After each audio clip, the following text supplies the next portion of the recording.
ஆரோக்கியத்திற்கும் பக்க விளைவுகள் இல்லாத மருத்துவத்திற்கும் ஸ்ரீ சேஷசாயி சித்தா மற்றும் ஆயுர்வேதா கிளினிக், வேலூர் மற்றும் சென்னை பூவிருந்தவள்ளி. நேயர்களே, நாம இன்னைக்கு மருந்து டிவி மூலமா நாட்டு நாவல் பழத்தோட தன்மை என்ன, அதோட மருத்துவ குணங்கள் என்ன, அதை பயன்படுத்தும் விதம் என்ன அப்படின்றது பார்க்கலாம். நாட்டு நாவல் பழம் இதோட சுவை பார்த்தோம்னா துவர்ப்பு சுவை, இனிப்பு சுவையை விட துவர்ப்பு சுவை தான் இதில் டாமினேட்டிங்காக இருக்கும். பொதுவாக நமக்கு கடைகளில் கிடைக்கக்கூடிய ஜம்பு நாவல் பழம், பெருசாக இருக்கக்கூடிய நாவல் பழத்தில் பார்த்தோம்னா சதைப்பற்று அதிகமாக இருக்கும், சைஸும் பெருசாக இருக்கும், அதே போல் நல்ல இனிப்பாகவும் இருக்கும். அதை விட அதிக மருத்துவ குணம் கொண்டது இந்த நாட்டு நாவல் பழம். இது பார்த்தோம்னா அளவு சிறியதாக இருக்கும், பழம் நல்லா கெட்டியாக இருக்கும், நிறமும் அதிகமாக இருக்கும். இதில் இந்த நாட்டு நாவல் பழத்தை நம்ம சாப்பிட்டோம்னா துவர்ப்பு சுவை தான் டாமினேட்டிங்காக இருக்கும். அதே போல் நமக்கு நாக்கில் அது படிஞ்சிருக்க கலர் அவ்வளோ சீக்கிரம் போகாது. டையிங்க்கு கூட இந்த நாட்டு நாவல் பழத்தில் முன்பெல்லாம் யூஸ் பண்ணுவாங்க. இந்த நாட்டு நாவல் பழத்தோட முதன்மையான மருத்துவ குணம் என்னன்னு பார்த்தோம்னா கேன்சரை தடுப்பதிலும் கேன்சரை கட்டுப்படுத்துவதிலும் இது மிக சிறந்த ஒரு மருந்தாக இருக்குது.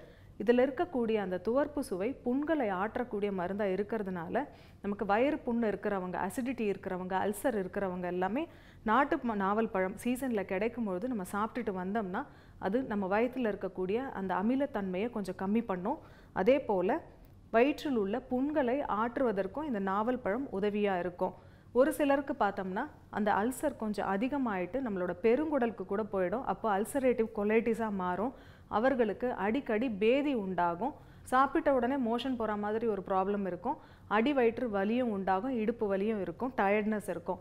அப்படி இருக்கிறவங்க அடிக்கடி நாவல் பழம் சர்பத், நாவல் பழத்தோட நாட்டு சக்கரை சேர்த்து சர்பத்தாக குடிச்சிட்டு வரும்பொழுது அவர்களுக்கு அடி வயிற்றில் ஏற்படக்கூடிய வலியும் கம்மியாகும், அடிக்கடி மோஷன் போகிறதும் கண்ட்ரோல் ஆகும், வயிற்றில் உள்ள புண்களும் சரியாகும். நமக்கு அசிடிட்டி அதிகமாயிட்டு நெஞ்செரிச்சல் போன்ற பிரச்சனைகள் வந்து நம்ம மருத்துவர்கள் கிட்ட போனோம்னா ஆல்கலைன் ஃபுட் எடுத்துக்கோங்க, அசிடிட்டியான ஃபுட்டெல்லாம் எடுக்காதீங்க அப்படின்னு சொல்லுவாங்க. அந்த மாதிரி ஆல்கலைன் ஃபுட்டில் முதன்மையாக இருக்கிறது பார்த்தோம்னா இந்த நாவல் பழம். இதோட துவர்ப்பு சுவை தான் இதோட மருத்துவ குணத்திற்கான காரணம். இந்த நாவல் பழத்தை ஒரு 4-5 பழங்களாவது நம்ம தினமும் சீசனில் கிடைக்கும் போது சாப்பிட்டுட்டு வந்தோம்னா நம்ம ஒரு மண்டலம் கூட சாப்பிட வேண்டாம், ஒரு 15-16 நாள் சாப்பிடும் பொழுதே நமக்கு அந்த அசிடிட்டி குறையிறதும் தெரியும், நெஞ்செரிச்சல், வயிற்றுப்புண், வயிற்று வலி போன்ற பிரச்சனைகள் எல்லாமே கண்ட்ரோல் ஆகும்.